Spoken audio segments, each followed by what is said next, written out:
as soon as we enter in the restaurant, it start pouring cats and dogs. Of course. You know what I like that? And this is something that I even made a post on my social media, and I share it because, ownership is so important, and excuses are what kills us many times. Yeah. Metaphorically killing us. 5 minutes after, it was full of people around restaurants selling umbrellas. They started with 10 euros the umbrella, and then they sold you 2 for 10. That's not the point. And that's not the point that the umbrellas were bad. That's not the good quality. Like after third time, they start damaging. Adaptability. Yeah. They found a way to make money. Mm-hmm. And when someone comes and say, I can't, it's difficult, it's like, no, it's not. It's your mindset that puts barrier. And I know I've been in that place. Mm-hmm. And I'll give you an example. One man and one woman want to apply for the same interview. And there are 10 prerequisites. The woman will take the page and will read them. And she will have 8 out of 10. And she will say, oh my God, I'm not good enough. A guy will take the same page, and from 10 he'll say, oh my God, I have this one. Perfect, the job is mine. Who will get the job? The man. Why? Not just because he's a man. Yeah, we know. We have issues. We're not entering in the gender gap, because we do have, and things need to change. But one very important reason how this should change is through us.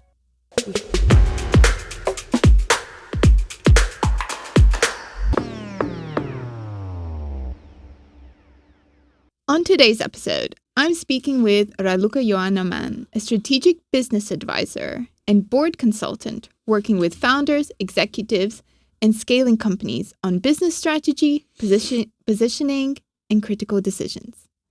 Raluca is the founder of R7 and the Business Society Accelerator, and is actively involved in the startup ecosystem across multiple markets. She also serves in senior advisory and board roles, contributing to strategy, governance, and growth. Raluca, welcome to the Future Makers podcast.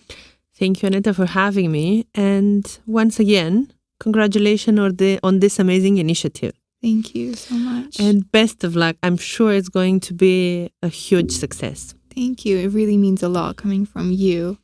Let's start from the beginning. So Kierkegaard says that we understand life backwards, but we live it forwards. How would you apply that to your own life and looking back at your early life? First, you start with an amazing question and with a great philosopher, Kierkegaard. Then I have to say that my mom she studied philosophy. Nice. So she's retired right now, but she was a university philosophy and history teacher. So imagine the Kierkegaard books were in our house in libraries. So I know bits and pieces, and I do like him a lot.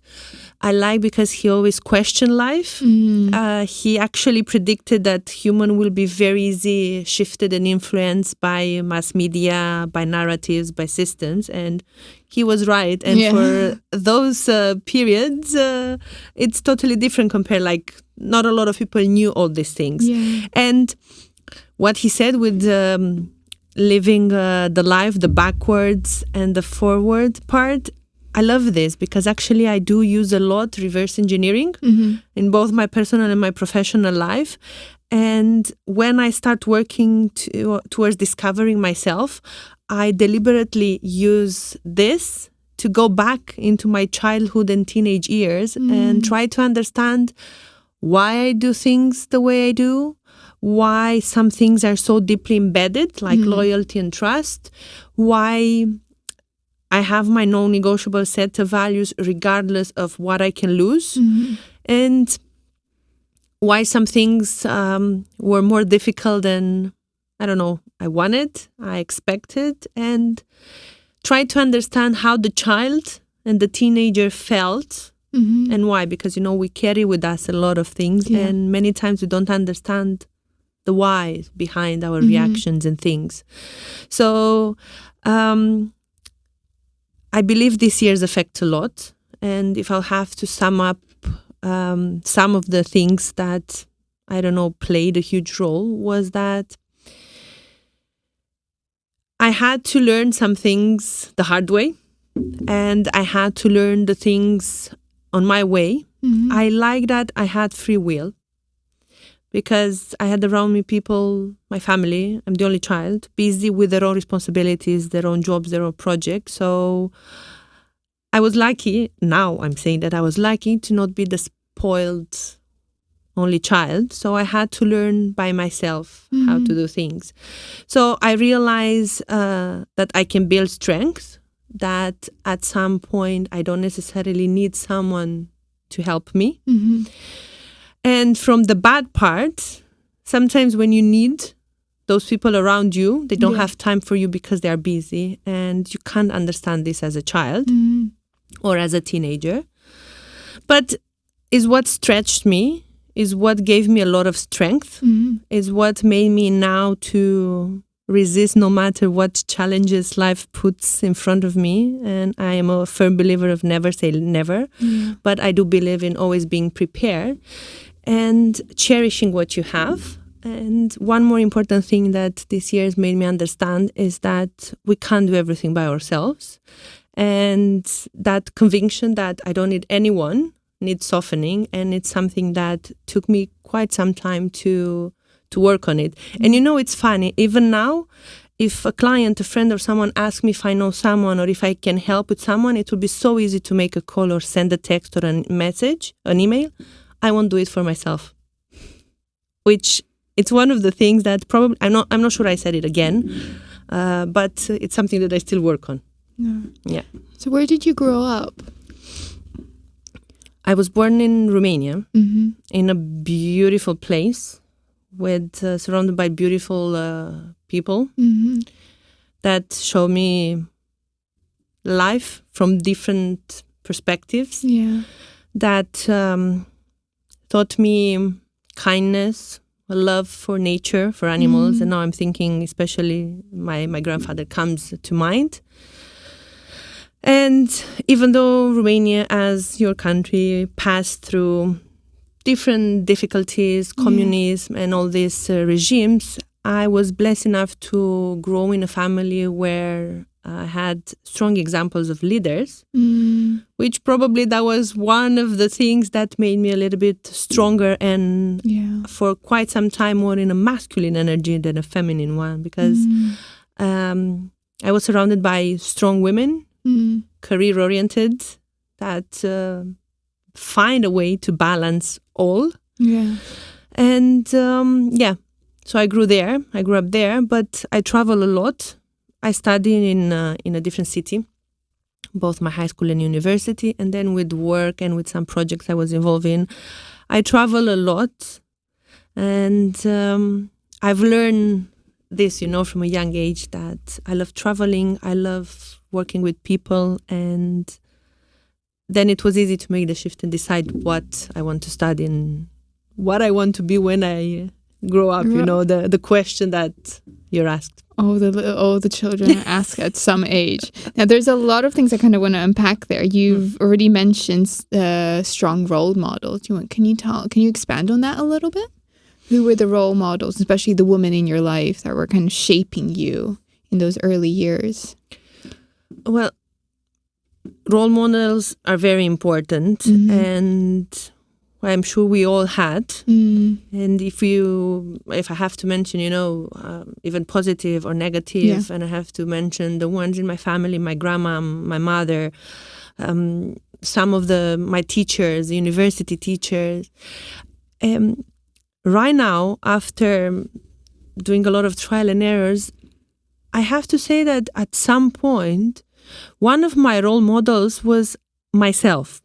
And I'm not saying it because I want to sound like selfish or big ego. Has nothing to do with it. But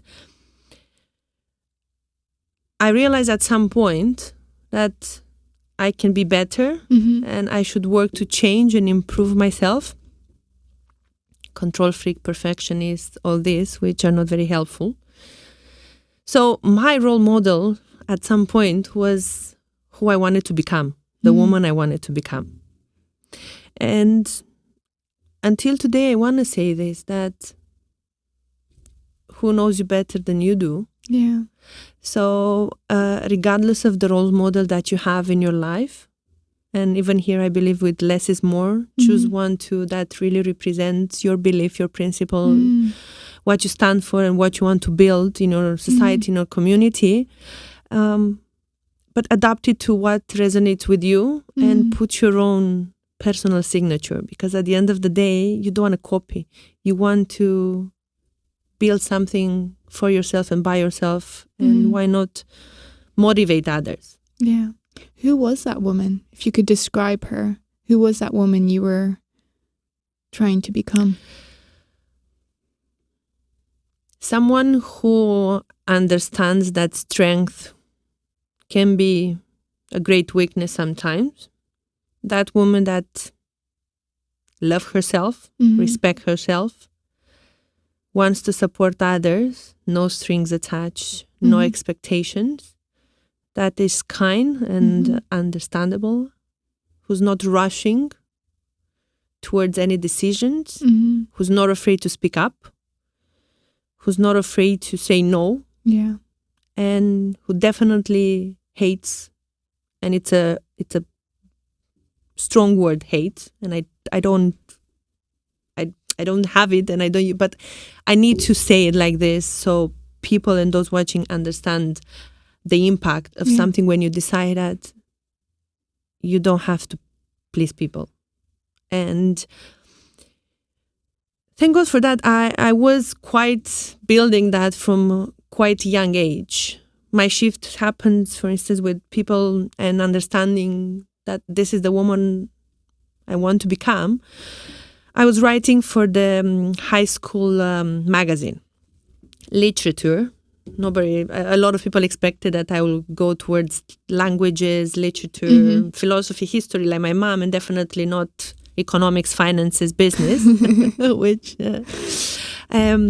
or of course, because I did biology, chemistry, high school, and I was preparing for becoming a doctor. My family was 100% sure that I will continue with that. Things change. But anyway, I was writing to that magazine, and one of the articles I wrote was really nice. And the teacher, when we had, I don't remember now exactly what we're celebrating at the high school, asked me to go in front of the class and the minister and some other teachers that were there to read it. And I was like 15 and a half, second year of high school. And I got stage fright. It's an understatement. I got on mute big time. I couldn't say a word. Oh, wow. And coming from someone who saw her mom doing lecture and speaking in public and being called to, she was a personality, being called to do different speeches, I was like, oh my God, I'm exactly the opposite. And it wasn't like comparing with her in a way that I want to be like her, but I was like, I haven't learned anything. Like, really? What is that? Like, how can I write, but not be able to deliver what I write? So it was the first promise I made to myself that I will definitely be that woman who's not afraid to speak up and to use her voice. That's really important. Like you were able to kind of contain your voice in your writing, but when it came to being vocal about it, you still had so much time, place, space you needed to grow. And it's funny because now I'm going to podcast and different speeches, and I'm having my social media videos, and when I teach public speaking, like I have workshops and private ones for my clients, and it's very funny when I say like I wasn't like this, but I became aware and I've decided to change. Yeah, but it's because you know what it's like to be on the other side. You know what it's like to not have a voice and to have that fear. And I feel like that is what makes the best of teachers, when they know where they're coming from and they can relate, they can empathize with the other person on the other side. Yeah. So tell me more about the kind of the space that you were growing up in, and how has that, do you think, kind of pushed you, how did that kind of help you progress and your work? I love your questions. Yeah. We're already doing a little bit of reverse engineering. Yes, and we are. Again, I love that. Well, spaces, places would always play a huge role, same as people. But also lack of spaces, places, or people will play sometimes even a bigger role. Yeah. So I'm sure every single one of us have its story, his story, her story. But I do believe places, either way, help you a lot to understand where you are, who you are, where you want to go, who you want to be. Yeah. And I always say this, if the room doesn't motivate you and inspire you anymore, change the room. So I believe it goes the same with the places. And if I have to say how it changed me, it kept me and changed me in a way. Kept me in a way, I will always return to basics, and I will always respect and love my roots. And I believe heritage and culture are so important, and we should never forget the wisdom that our ancestors gave us, and why us as women and men are here today standing, the fights and all the pain and the sorrow they gave for us to be here today, and everything we brought to. So this is one of the things that changed me, to make sure that I never forget my roots, and I always respect my traditions, and I don't lose it. And the lack of places is going back again, like child and teenager, the lack of attention, the lack of opinion. It's very good, because I have to say that I'm grateful because I had free will. So we all know that many children are being told by their parents, you have to study this, you have to do this. I was allowed to choose by myself. Nice. They never told me what to do. And was that normal in Romania? Yeah? Well, I can't give you an answer 100% because it's both yes and no. Yeah. Depending on the family you grew, the level of education the family had. And why am I telling you this? Because I did had a colleague in the gymnasium school where her parents thought that if you do this, it's enough. You need to get the lands that we have and continue our work. So I do believe, and I'm sure that we're going to talk more about mentality and mindset. I believe it's everything about there, like how much you want your children to become. If you want them to be like you, you want to model them just to be like you, or you want them to become better. And I do believe as parents, one of the important duties is to make sure that your children are not copy-paste of yourself, but they become better, and you're there to support them. And at some point, respect their decision if they want to shift to, I don't know, or change university. I'm not saying of not discussing and finding a common ground, because we are who we are thanks to our parents. Good or bad. So depends. But for me, it was like this. This is what you want to do it. So what was it that you wanted to do? Well, I was thinking about becoming a doctor because when I was young, I wanted to save the world and saving people who are suffering. But then things change, and because I love business since I was young, like I've said that again, I won't repeat it. My first business was when I was 6.5 years old, selling pencils in front of the gate of our house. Nice. So, without understanding, why. But for me, it felt so natural and so normal. But, life happens and you go with the flow and you forget, or you follow some rules which are inherited unconsciously. Like you have to go to school, you have to do this, you have to.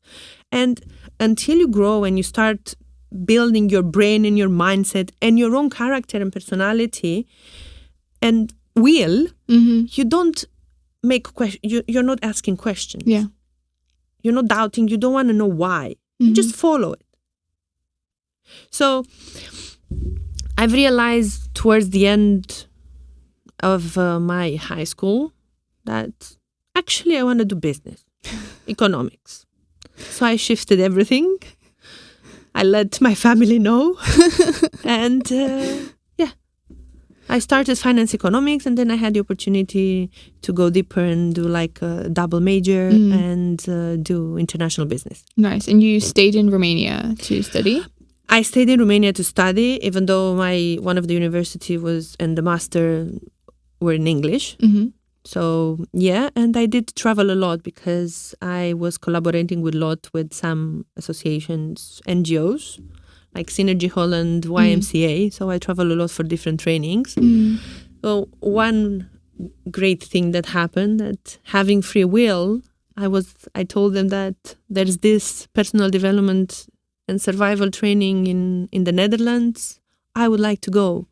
And my parents was like, are you sure? Why? Like, yeah, I want to, and it's a good opportunity, and someone that I know go. And they're like, okay. If this is what you want. And what was nice in a way is that they were busy, they were strict, especially my mom. But they could always hear or listen, because it's not just hearing, it's listening. It's listening. What I had to say if I had good arguments. So one thing that I carry until today is this one for me as well.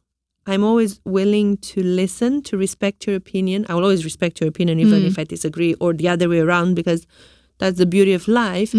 But I'm always open and willing to change what I think if we have something to discuss and we have to share a common ground. If you bring me good arguments. Like if you come to me and I see it in my work, I want to do this. Why? Because I like it. It doesn't work for me. We should do this. Why? Give me 3 good arguments. Give me 3 KPIs, numbers, a good explanation. I'm all in. Yeah. So you then started having international experience. What was it like leaving Romania? What kind of, invigorated that desire to leave? They say home is where your heart is. Yeah. I believe my heart is in many, many pieces, in many, many places. And not because it was smashed, but because, I don't know, I always loved trying new things. Yeah. Visiting new places, learning. So traveling or leaving Romania, like I moved to Cyprus once I finished my MBA. And when I told again my family that I got a job, and they were like, why? Like, I had good job, I had good opportunities, good offerings.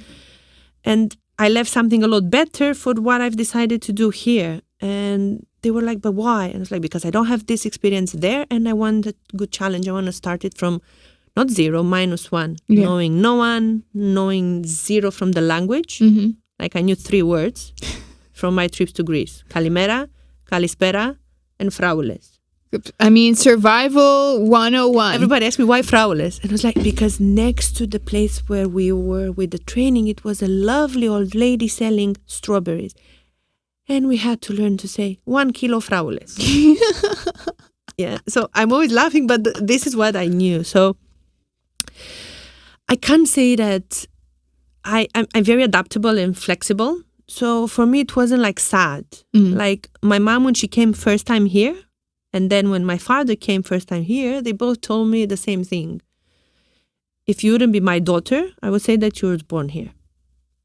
I adapted and I fell in love with this country, from the first moment. And I said that I'm going to stay 6 months to 1 year and then go back and open my own company. This happened, but it happened in Cyprus. And I came in July. In September, I went back to bring 1 more suitcase. And I told them, I'm not coming back. I'm staying there. That was a bit of a bummer for them. No. So I don't know now if this was because I was already used to traveling and working with different nationalities and different age, but I think it was something within that I actually never thought about it. You gave me a very good food for thought. Thank you for that. Yeah, of course. I owe you lunch for this because I never thought about this. Why? But I never felt sad. And even if, let's say, tomorrow I have to move, I know that part of my heart, and I will always call Cyprus home, the same as I do with Romania. Yeah. We were with work in Florence for a seminar, for a summit there. And the first night that we arrived one night before the summit, and we went to eat. Yeah. And it was cloudy, but nothing that could call for rain. Yeah. Well, as soon as we enter in the restaurant, it started pouring cats and dogs. Of course. You know what I like that? And this is something that I even made a post on my social media and I share it because, ownership is so important and excuses are what kills us many times. Yeah. Metaphorically killing us. 5 minutes after, it was full of people around restaurants selling umbrellas. They started with 10 euros the umbrella and then they sold you 2 for 10. That's not the point. And that's not the point that the umbrellas were bad. That's not the good quality. Like after third time, they start damaging. Adaptability. Yeah. They found a way to make money. And when someone comes and say, I can't, it's difficult, it's like, no, it's not. It's your mindset that puts barrier. And I know I've been in that place. And those people found a way to survive. They're not stealing. They're not lying. They're making money in a way. Okay, you're not happy, you disagree. Yeah, but they found a way to shift and survive. Yeah. And at some point, if you stay and think philosophically, because you started with in such a good way, we all survive in a way or other. Yeah. And in a way, the metaphor is perfect because they didn't spend half an hour thinking about what kind of umbrella designing area to make it perfect because by the time they would have done that, the brain would have finished, everybody would have left the restaurant. They were like, quick, we use what we have now for next time. We build something better. Yeah, exactly. That's perfect metaphor. Yeah. And you put it so well. Yeah. Let's talk about your first job. What first of all, what was it? What did you learn? What were the key lessons? And then we can move on to power as well. What did you learn about your own power or the lack of it? Oh, I love that. Big question here. Oh, yes. So we talk about job as what I did or job as responsibilities and taking charge. Yeah. Okay. Well, I started early working. I started working during university. And I did have responsibility because in university in Romania, probably in your country, I don't know exactly how it's still in Cyprus, but I believe here as well, you do have the internship and you have the practical part where you have to give some kind of exams by doing a practice depending where your field is. Yeah. Well, for me, because it was finance, economic and business, I had to bank and marketing. Yeah. So it was a responsibility. It also pushed me towards work, understanding how corporates work and how things are happening and if I like it or not and would I be able to adapt and which side I would like, banks or corporates and companies. But if I will touch upon a bit on responsibility, again, from what I told you before, I always had responsibility and my mom made sure that I understand responsibility and accountability from early age and she sold me the reality without nice decor. Like the thing that comes without being wrapped nicely, Yeah. What you see is what you get. Exactly. And this is me today. What you see is what you get. So I had responsibility, but it's funny because in a way I was born kind of with responsibility. I was always careful not to lose control. And I remember that at some point I had a talk with someone telling me that you need to have a good walls or your, barriers, your borders, so you don't cross. And I was like, I never felt that I needed to do this because things came naturally for me. Like I never felt that I need to take care of how I will react when I go clubbing because I know that I won't react because I respect myself too much. So I won't do anything that will make me feel embarrassed next day. I won't treat you badly because I don't want to be treated badly. I won't, take advantage of someone because I respect too much the human being and, roots. Yeah. So responsibility was kind of, again, within. Plus, then I've learned in my in my family, that you need to take ownership. You need to be accountable for what you do. You can't blame others. And if you did this, you have to admit it. Yeah. You have to apologize and you have to find ways of fixing it if it's something that can be fixed. Yeah. Solve the problem. So I've learned that I can do this and I will take ownership for myself. It's not always easy, especially as a child or a teenager. But yes, and then this one definitely was a lot easier with work, because I respected the others that hire me. They gave me the opportunity, the possibilities to grow, to learn, to work, to get a paycheck at the end of the day, to realize that I don't want to be an employee and I want to be an employer, to realize that I want to make something of my own. Yeah. Yeah. But I've learned that I need to be responsible towards myself and towards others. And now, again, it's a big question, like I said, responsibility can mean so many things. I'm responsible for what I say. I'm responsible for how I act. I'm responsible for what kind of work I deliver. I'm responsible for respecting your time, so I'll be punctual. I'm responsible for my reaction on how you treat me or how you speak to me. If someone speaks badly to you, you don't necessarily need to be the same. It's the reaction that comes after. And going towards power, what kind of power? My power, our power, the power we find around us. And if I'll have to talk in general, sadly, a lot of people tend to gravitate towards people that find themselves in position of powers, and not always this is genuine. You don't do it because you care and because you want to be there to support them, but you go there because you need them. And there are those that could open some doors for you. I disagree with this because I do believe we're all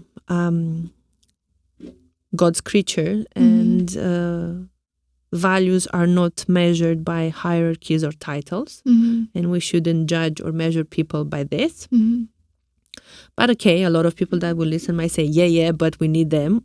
Fair enough, we do, and we might all find ourselves in a position of power or needing someone in a position of power. But the way we have the reaction, the relationship with that person counts. And if you are there because you care and it's in a positive way, or it's an opportunistic way of finding this. As for my own power, that's the most beautiful one. It's when you realize that each one of us has a lot of power, and it's very important to know what to do with that power. And power not always means to be or have a status or title. Power is saying no. Power is deciding in which room you want to be. Power is deciding that I'm not aligned with these people. I don't want to do that. Power is saying that, no, it's not selfish to put myself first. But, it's funny, and I love this because it's all about perception. And we all know this. Like, if we look at a €2 coin and I ask you, what do you see? You will describe me one side. And if you ask me, what do I see? I will describe you another side. Yeah. Two different ones. Who's wrong? No one. Who's right? Both of us. So it's all about perception. And I'm sure that if we go now and we ask 10 people what power means, we might get 10 different answers. We might not get an answer because it would be food for thought. Yeah. or we might get incomplete answers. What is power for you? As you said, it's food for thought, isn't it?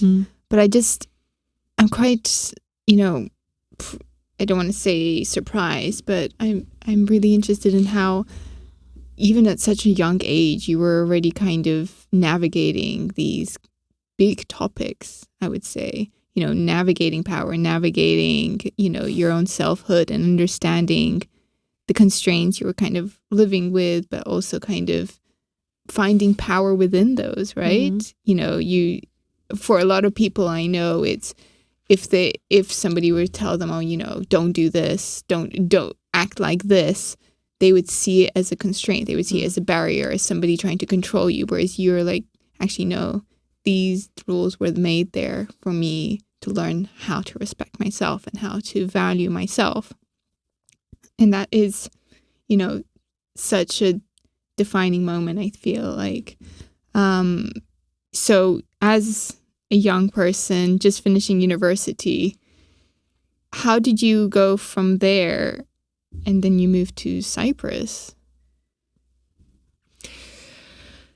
Well, it's very nice what you said, and it wasn't easy, doing a small intro to what you mentioned, because sometimes you get in connect with your inner child, with your inner self, because you have no other option. Yeah, you have to, and like you said, you learn either through constraints, either through what is happening around you, and you decide what you want to be and how you want to be it. And it's good, because sometimes, actually many times, you can decide on what you see or what's happening around you, either good or bad. Because many times it's like, I hear people like, well, I had no option because, they were doing like this. No. If you don't like it, see it, be aware of it, and say that I don't want to be like this. Yeah. Why? If someone don't try to find an excuse of not pushing yourself harder. Yeah. So to answer to your question, how was it moving to Cyprus and why I've decided, if I understood correctly the question? Yeah. Especially since you were already kind of learning so much in the environment you were in. Mindset again is everything. Yeah. At that age, I felt that the sky is the limits, and I had a lot.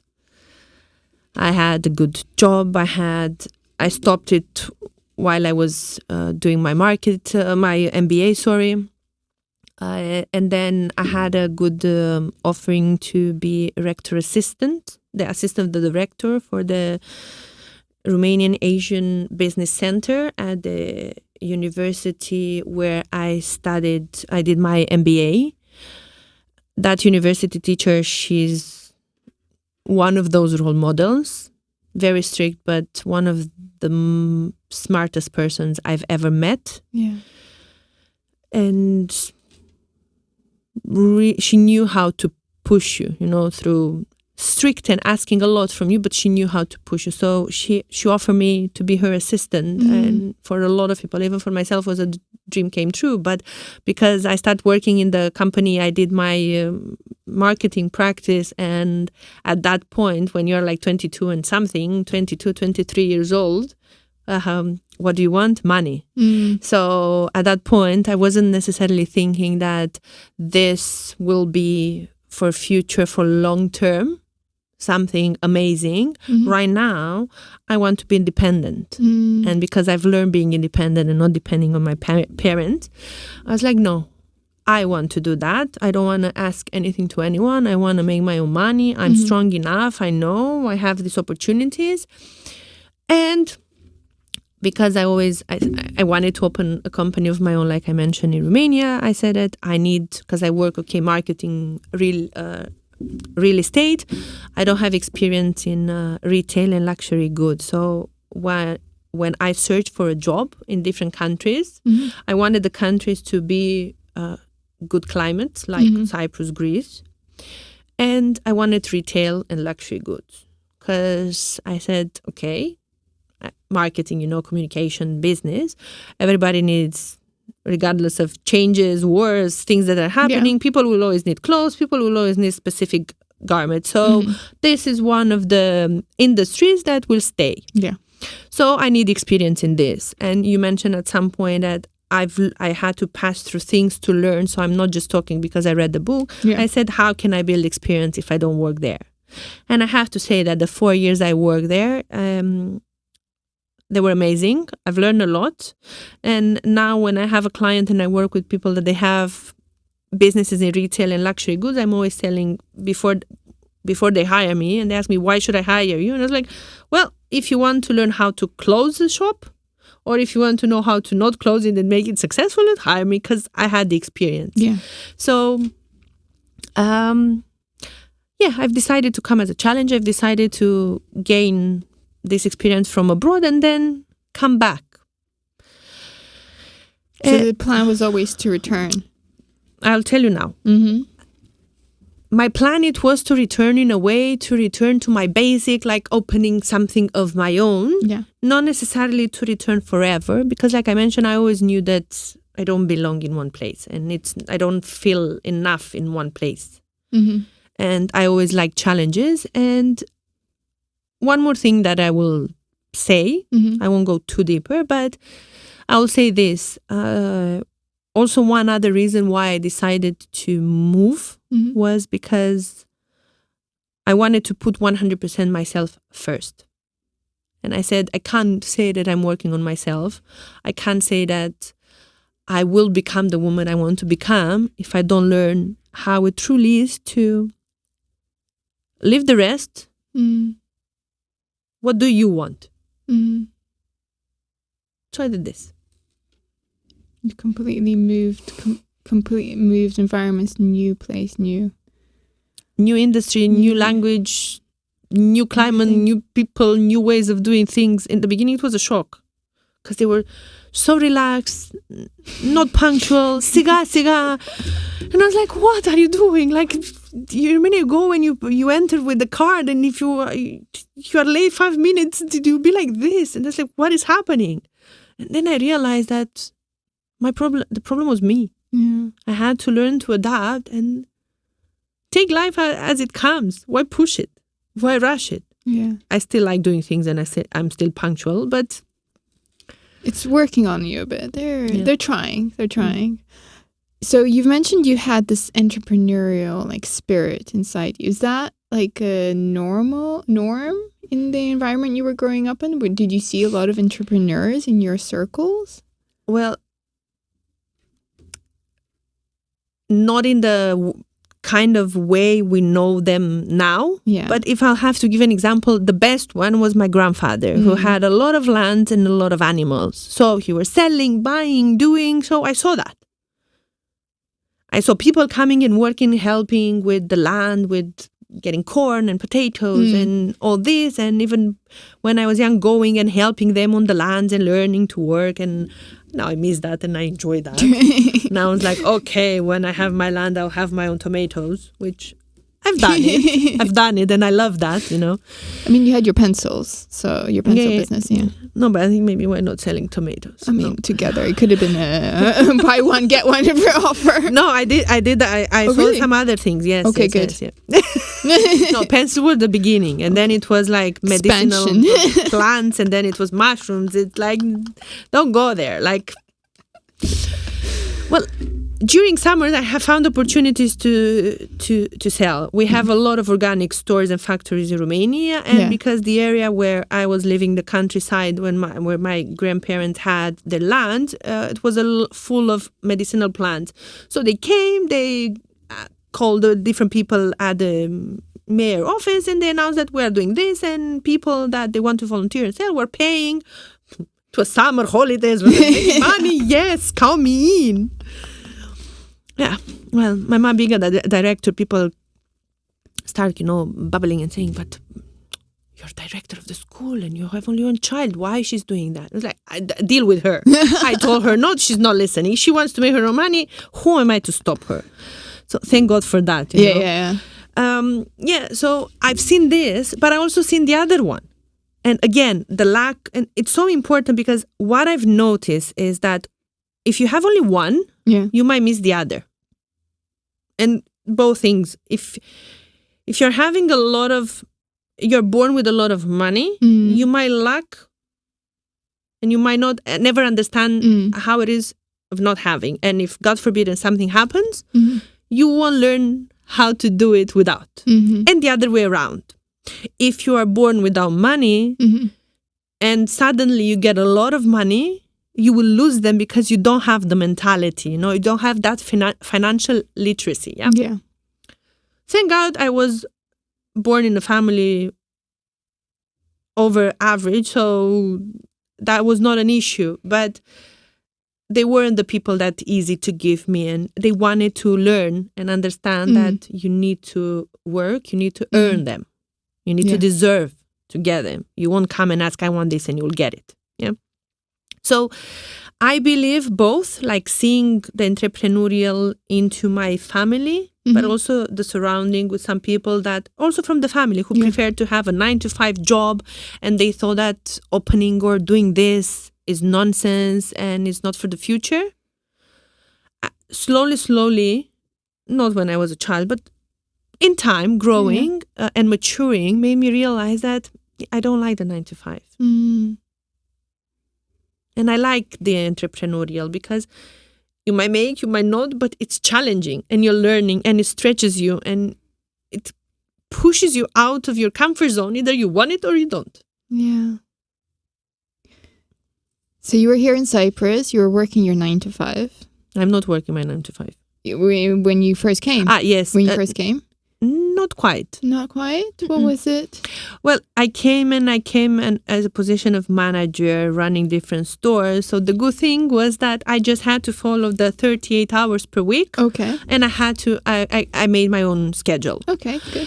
So from that point of view, I wasn't working the 9-to-5. What was nice, it was that it gave me that freedom. But the message, again, it was the same one, that I want to follow my own rules. I want to make my own schedule. And on the way, I've learned another thing. Like, if Annetta would have asked me 10 years ago what success is for me, or 15 years ago, you would have get a different answer. If you ask me now what success is, I will tell you that being able to say, I'm not working today, I just want to take a slow day and go with my partner, or just sleep, or read, or watch movies, or bake. We shift and we tend to have different preferences. Yeah.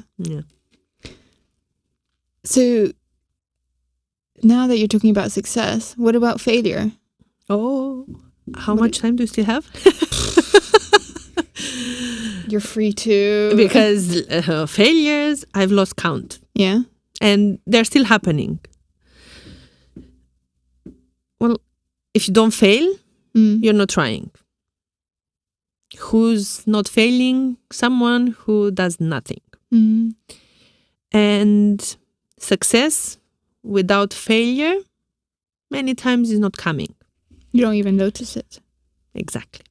And not only, that's a very good point. I love that. You don't even notice it. And if you allow me to add up on that, you won't appreciate it and you will take it for granted.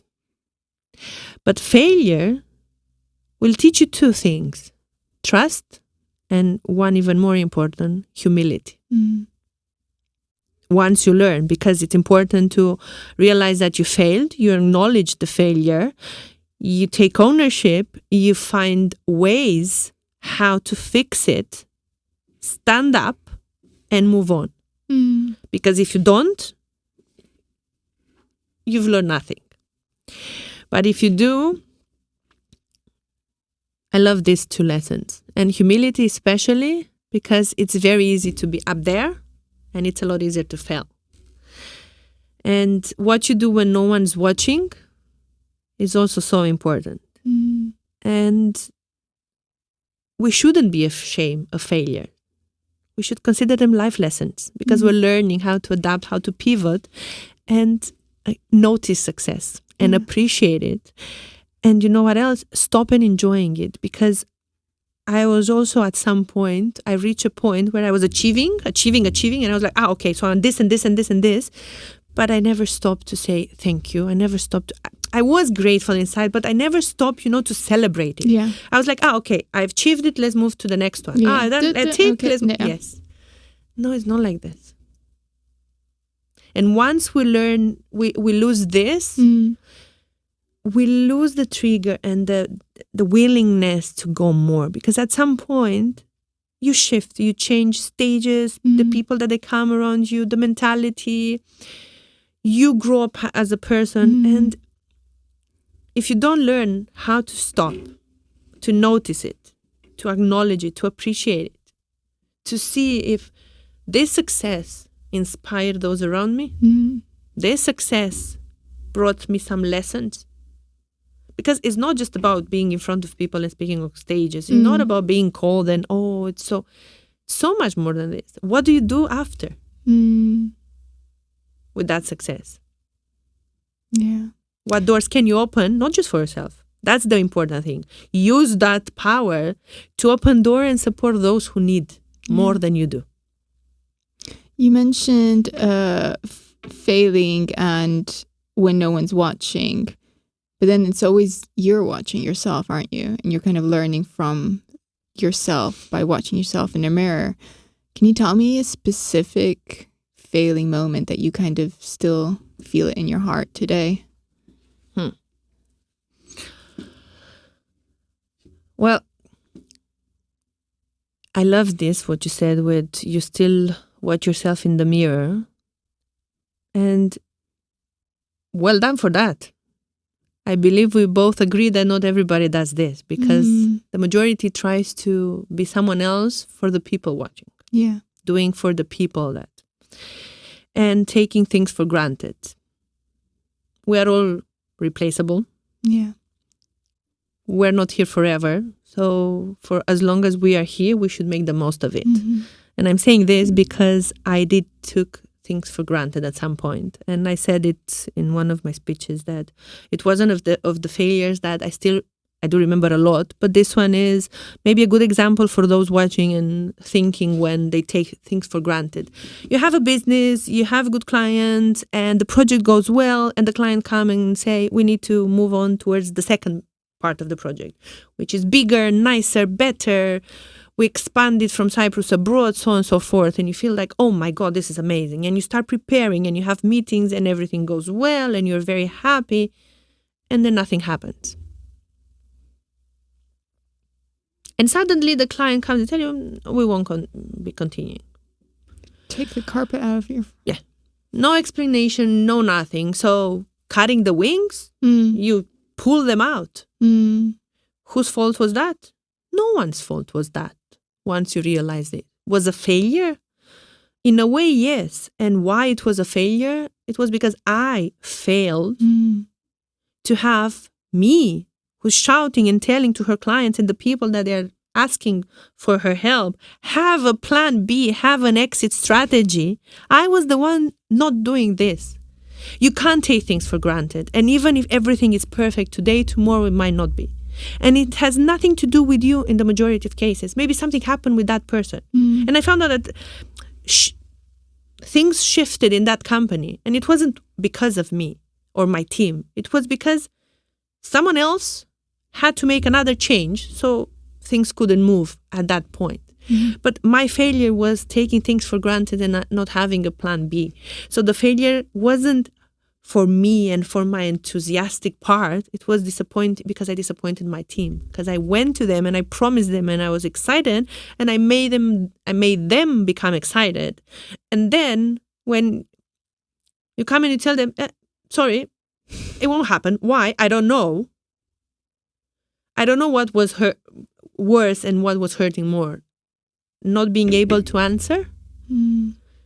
Not being able to shift immediately because I took things for granted again. And it was so big, the project, that I preferred to not focus and check with 2 other potential leads that could bring similar project because I wanted to make sure that this is happening. So I was wondering and I I blamed myself a lot. The negative part of me came out and I blamed myself a lot. Until I realized, which I knew and I always knew, but sometimes we tend to we don't forget, we tend to forget, or we want to forget because it's easier, to... I never like taking the victim role, and I hate pitying others and being pitied, but I will blame myself and I will judge myself too much, and I will take more of the blame that I should, and I will push myself to carry more than I should.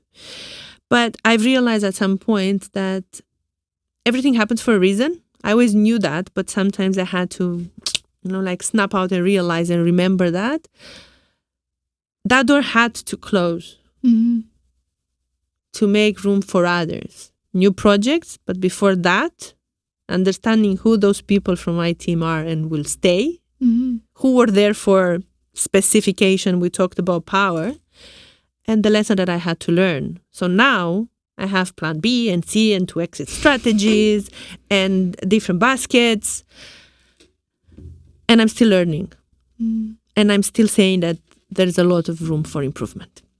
So how did your relationships with your team change through that? And how did your relationship with yourself change through that? Profound. A lot. And I realized that once the relationship with you changes, all the other relationships around you change. Because when I change the relationship with myself, I won't accept negativity.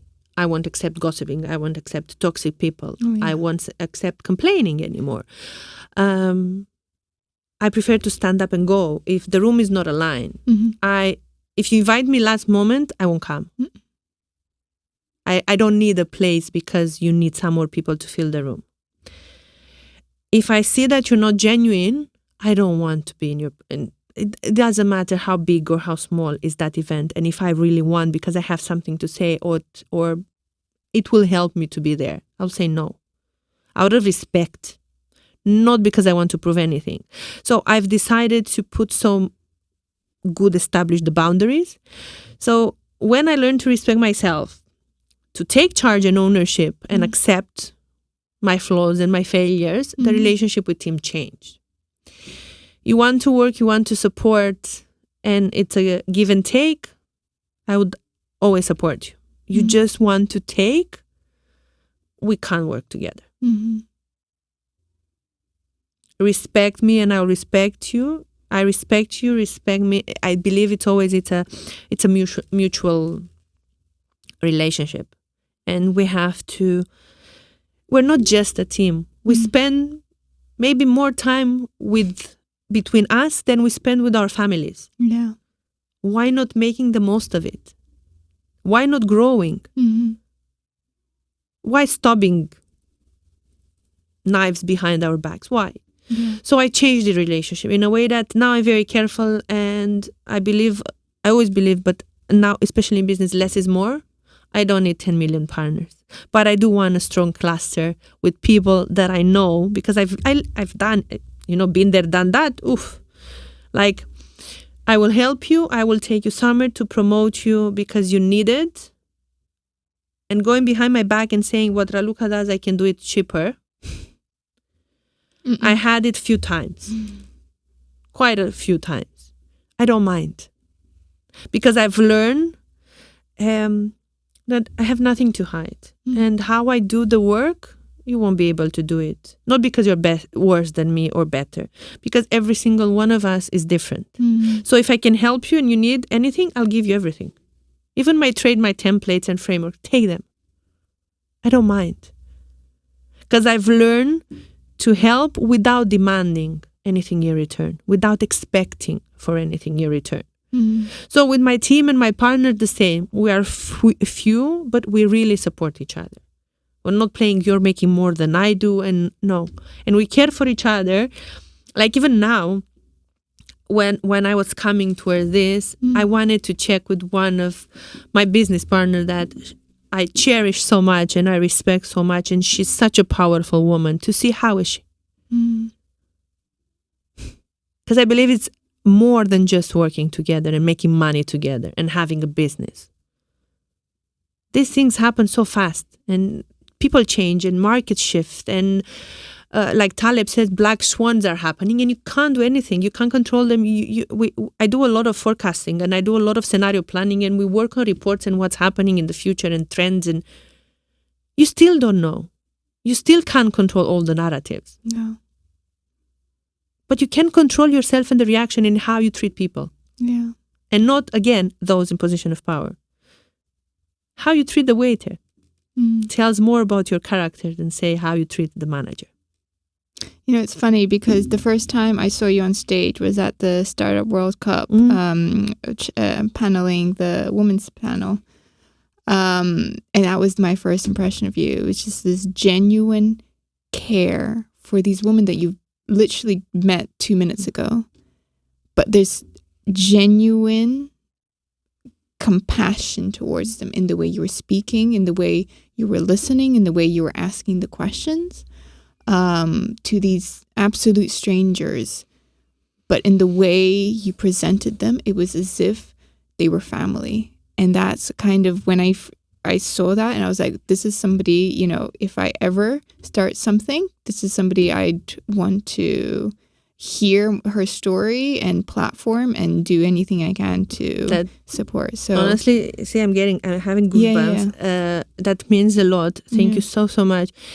You know, I feel the same right now with you and how nice you make me feel and the care, and I see the eyes and the way you address the questions and everything. And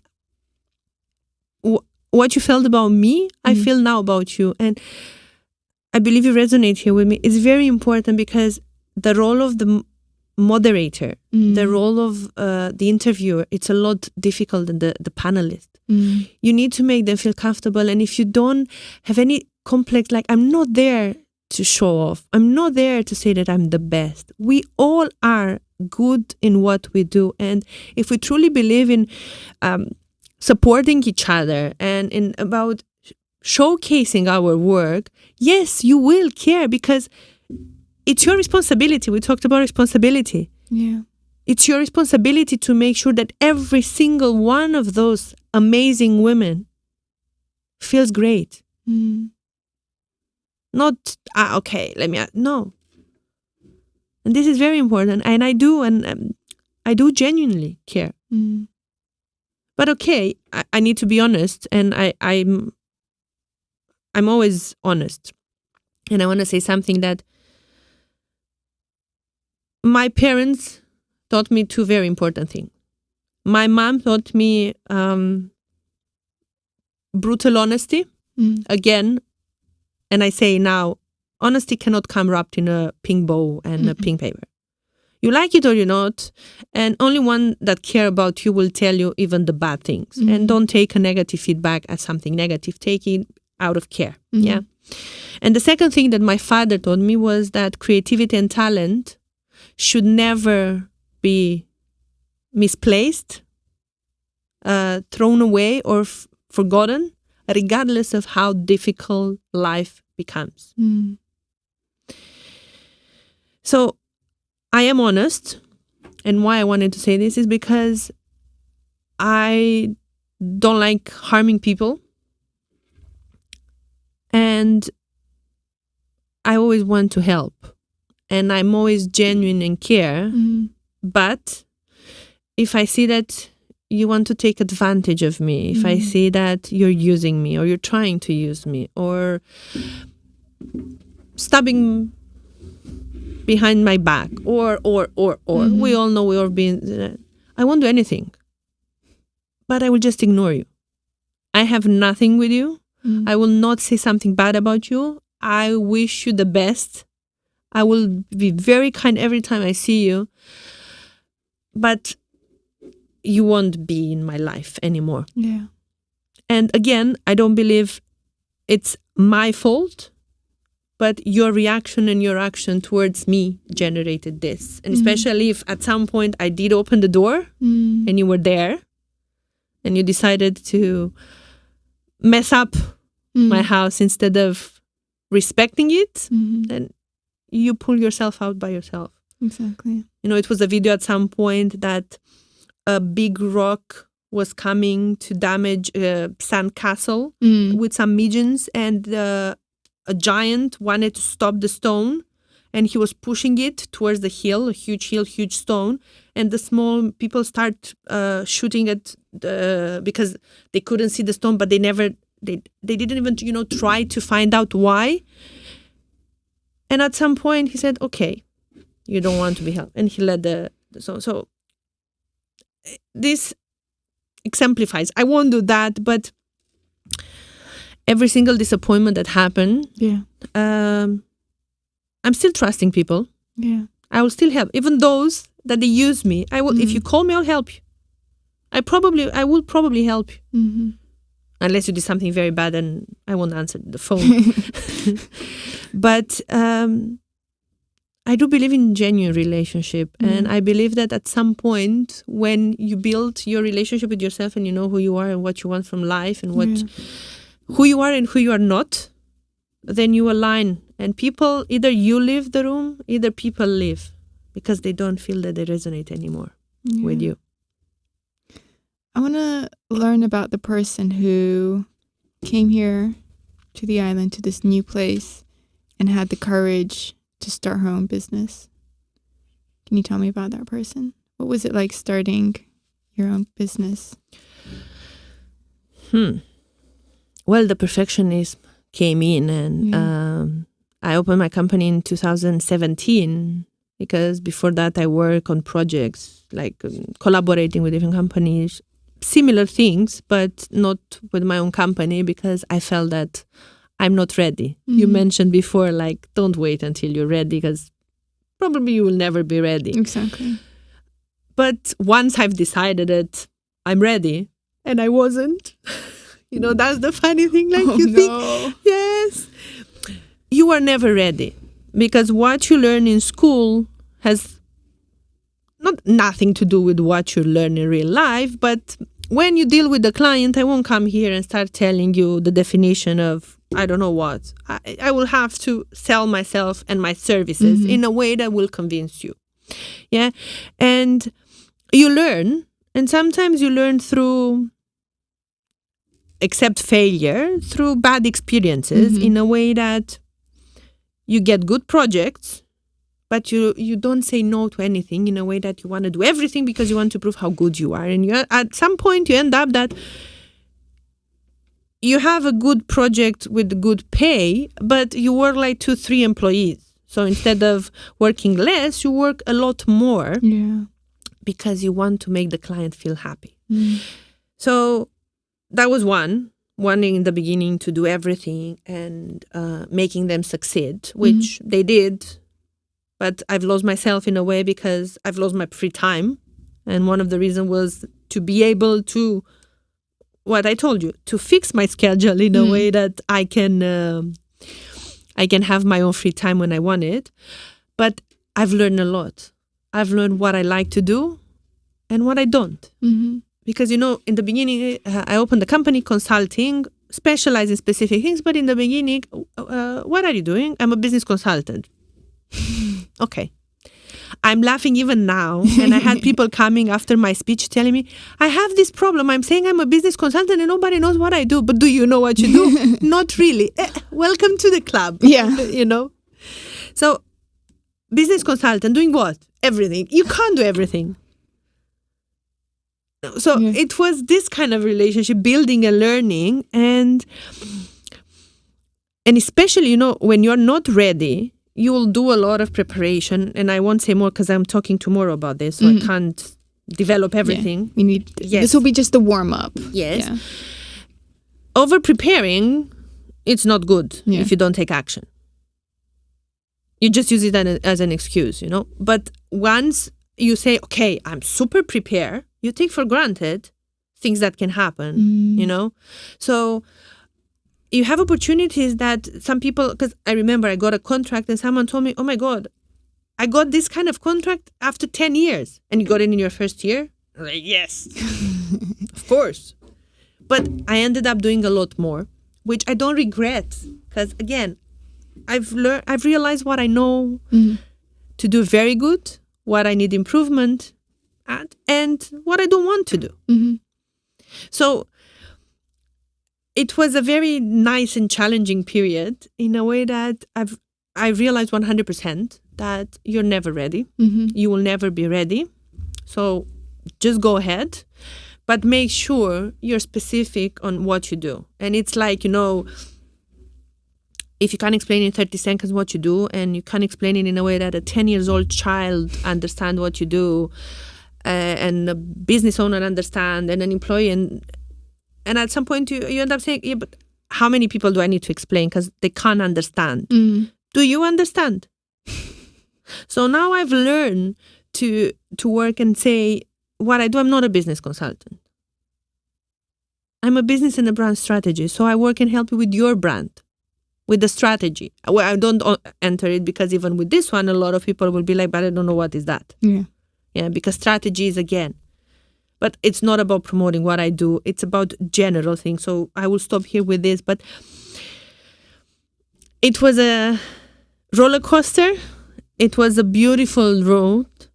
It was like I got excited, and then 2017 I opened the company. I thought I'm conquering the world. 2018 crisis came. So then the world stopped being conquered. Yes. And then again I climbed, and abroad happened, cross-border happened. And again I was so happy, and I was like, oh my God, that's unbelievable. But let's not forget some things. So I tried to fix shifting towards that kind of crisis. But then pandemic came. Yeah. Long story short, then we build up, and we start building relationship and business relationship with Israel, and then the war happened. And then I was talking with some people from Ukraine from some other projects, and then this happened. So all this, every single one, piled up on business models, piled up on how I need to do things, piled up on my strategy, piled up on pivoting and shifting, piled up on finding different ways, and understanding that if you build a great network here and in all the countries that you had jobs, partnership, you still travel, things can come easily. In a way that a pandemic comes, you can't work from here because you cannot travel. But if you have a good person there, can do the project for you. So you're not losing the job, you're not losing the client. So now, depending, and especially for my type of job and service provider in general, but especially consultant, operations, strategy, branding, marketing, and so on and so forth, you can work from all over the world. You don't need to have 10 teams of employees in your country, since you're traveling everywhere, but you need to have a great team all over the place. Those people we talked before, genuine care, genuine relationship through partnerships. And until you build trust, good contracts should be in place, just to make sure. Yeah, of course. Trust is earned. Yeah. Keep your foundation. Yes. Yeah. You were building as a woman in a leadership position. Did you ever face any challenges? Any clients hesitant about taking on a woman consultant? I personally never had issue because or thanks to the fact that I'm a woman. I had issues of being young. You're too young. How old are you? Because when I opened my company, I was saying, you look like 25. I was like, thank you. No. What, strategy, branding. No. I had issues with this. Yeah. And I also had issues with the mentality. I have a brand. Look at my logo. It's so beautiful. I don't need it. What, do you want me to change my logo? But brand is not logo. So I had issues with this. And I believe that one of the reasons why I didn't have that kind of issues is also because of my character. And I'll give you an example. One man and one woman want to apply for the same interview. And there are 10 prerequisites. The woman will take the page and will read them, and she will have 8 out of 10, and she will say, oh my God, I'm not good enough. A guy will take the same page, and from 10, he'll say, oh my God, I have this one. Perfect, the job is mine. Who will get the job? The man. The man. Why? Not just because he's a man. Yeah, we know. We have issues. we're not entering in the gender gap, because we do have, and things need to change. But one very important reason how this should change is through us. We shouldn't be afraid of ourselves, and we shouldn't doubt ourselves. And we should be more fearless. Take example. I'm not saying to go into, I've been for so many years in the masculine energy. And in business, I still am. Instead of seeing me, if we fight in a meeting, let's say in a meeting, you won't see me crying, you might see me hit the table. And some will say, but you're a lady. Yes, but I... Shh. Yes. Yeah, but no. Now, joke aside, business is business. And here it's not men or women. Business people. We should both take example one from another, but we shouldn't be afraid to speak up. We shouldn't be afraid to use our voices, and we should stop doubting ourselves.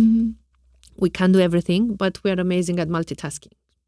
We are more creative than men, and they admit it. And there were so many studies showing that if the percentage in top position is higher or close to the men with women, the company in 1 year and half a year made huge improvements. If someone is doubting, I can send them the report. So we do have a lot to offer, but we shouldn't be afraid to ask. And I don't have a seat on the table. I'm bringing my own table and I'm putting next to yours. I was the other day the only woman at a round table investor table. I was late because I had a board meeting, and then I go and I was the only woman. And I was even like you have to go because you're the only one. Yes, and I was there. And I talk and everybody listened. We had very nice conversations. Sometimes we're also afraid to go there. Or we go once and then we are bored to go second time because they talk more between them, and maybe we don't know how to start a conversation, how to break the ice. Learn, be a good observer. Open your eyes and see around. Do we see art? Okay, take something, grab something, and start talking about it. Have an opinion. I even say some things, sometimes, you want to speak and a man wants to interrupt you. I know it might sound impolite, but do it. 1 second, let me finish. Show that you do respect your values, and you put boundaries, but you also expect them to respect them. Yeah. I had a discussion with someone, I won't mention name, but there's a board and there are only men and only one women. And the reaction was like, oh my God, you had again the meeting and we're seeing only men. Yes, but we had the meeting. We sent the invitation to a lot of women, and it's true, I received it too, and nobody came. And yes, we admit change cannot happen overnight. And we do have the patriarchy here and a lot of patriarchy and a lot of mentality that needs to shift and change. But if we don't take charge and we don't become a little bit more aggressive with respect towards the society, I'm not saying to hit or swear or talk bad, no. But if we don't ask for our seat at that table, bring your chair, bring another table, like I said. It's also many times up to us. And I had the opportunity to sit in boards only with men before the rule changed and women had to be there. I never had an issue. Okay, I got feedback from a lot of lovely lady telling me, but it's bad because you're in a masculine energy and you're not feminine. Okay, I'm working on that. I'm doing my best to balance both, but I like this. And this is how it works for me in business, and I'm getting the job done. Yeah, exactly. But bottom line, we should have more faith in ourselves because we're capable of unbelievable things. And, the wall many times is not there. It's just in our head. And we have to start admitting this as well. I completely agree. Sometimes it's ourselves, our biggest enemies. We're the ones closing the door before they even open. What are your values? What are the values you bring to your life, your work, or the ones that you keep to yourself? Integrity. And I know everybody talks about integrity, and integrity goes until we use it or we don't need it for something that will be in our advantage. Well, integrity for me, it's a lot more important, and I've learned even to say no to projects that are not aligned with my values and with my integrity. Like, don't put me to lie, don't put me to try to promote something that I don't believe in. And if I see any dodgy things, I will say no, even if I'll lose money. Or if I see that you treat bad your employees and you expect me to do anything and change, it won't happen because you're the problem. So this is one. And then I do believe that trust and open communication are also so important. Setting healthy boundaries. Yes. This is something that... Yes. This is like, boundaries for me are game changer, and we all should have them. But our own, not what someone else does or because it's in trend or no. Not the ones on TikTok. Please. Not the ones on TikTok. No, yes, I agree. Please, no. Choose your own and think what your heart desires and what you want, and treat others the way you want to be treated. Again, act and be yourself. Be unapologetically myself, even when no one is watching. And I put myself here.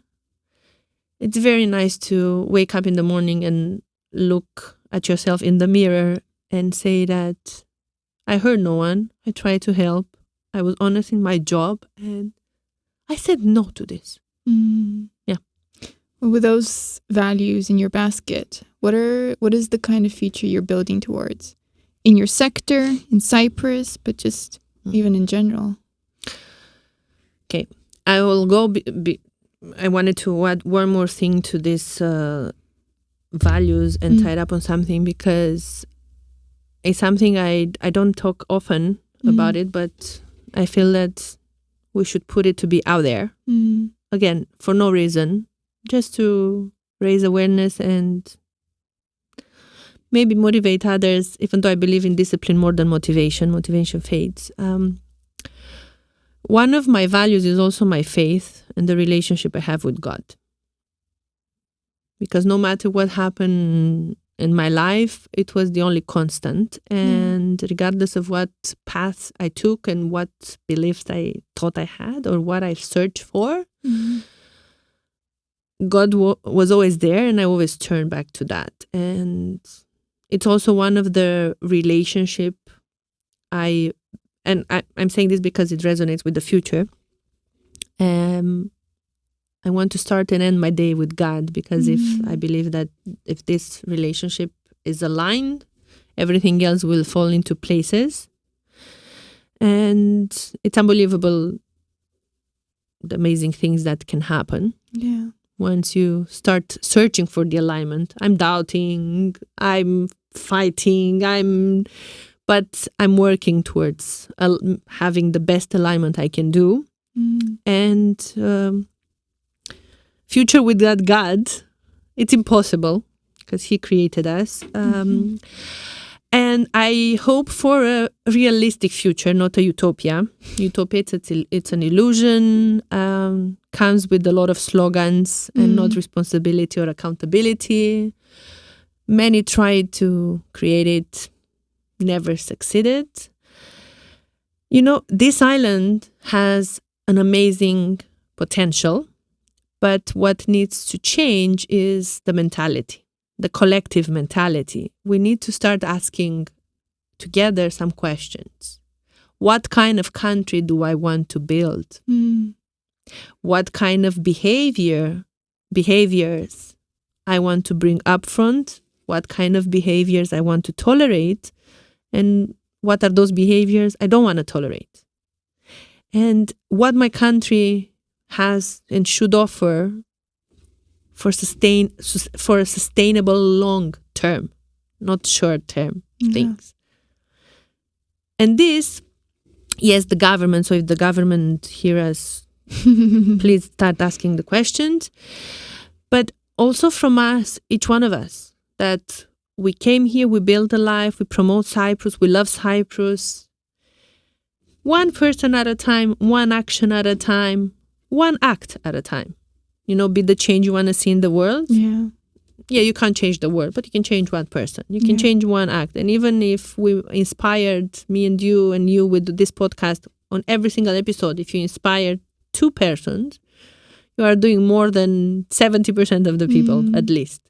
So this is the future in general, a future where the next generation of leaders feel that they get support from us without telling them you're too young, you don't know, without pushing them aside, without telling them it's not your time, it's nonsense, this is not doable. Learn to listen to them, learn to respect their opinions. Again, I said before, with arguments.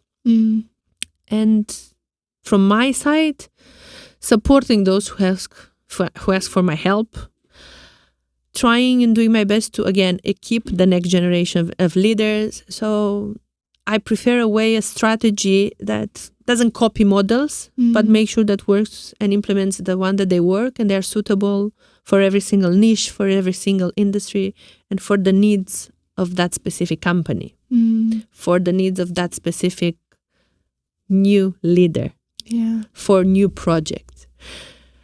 I believe in building communities and societies and giving to the society and the community I'm in my knowledge, my experience, what I've learned, being open to learning even more, because we don't know everything and we never will.